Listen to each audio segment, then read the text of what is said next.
বলিউড তারকা অজয় দেবগন অভিনীত cinema Raid 2 মুক্তি পেয়েছে পহেলা মে। প্রথম দিন থেকেই বক্স অফিসে ঝড় তুলেছে সিনেমাটি। এতে অভিনয় নিয়ে দর্শক ও সমালোচকদের কাছ থেকে দারুণ সাড়া পাচ্ছেন অজয়।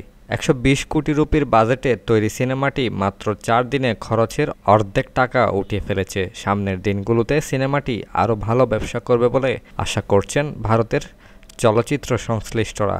পহেলা মে মুক্তির প্রথম দিনে রেইড 2 আয় করেছিল ১৯.২৫ কোটি রুপি। ২ মে দ্বিতীয় দিন রেইড 2 এর আয় ছিল ১২ কোটি রুপি। ৩ মে তৃতীয় দিন রেইড 2 এর আয় ছিল ১৮ কোটি রুপি। ৪ মে মুক্তির চতুর্থ দিন রেইড 2 এর আয় ছিল ২১.৫০ কোটি রুপি। এখন পর্যন্ত চারিদিকে রেইড 2 সিনেমার আয় দাঁড়িয়েছে ৭০.৭৫ কোটি রুপি, যা বাংলাদেশি মুদ্রায় ১০২ কোটি টাকারও বেশি।